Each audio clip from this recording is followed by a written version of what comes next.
Hey, Ken here at Waters Gardens, and I wanted to show you an amazing perennial, evergreen. It's called Merlot Miner's Euphorbia. Take a look at that. It's got this fantastic foliage. Here's a whole block of them down here. Come on down here, I'll show you.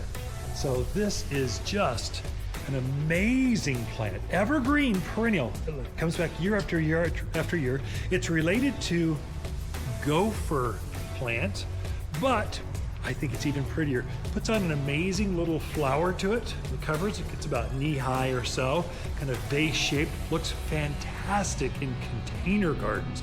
Wow, look at the Miner's Merlot Euphorbia for an amazing new perennial in your yard.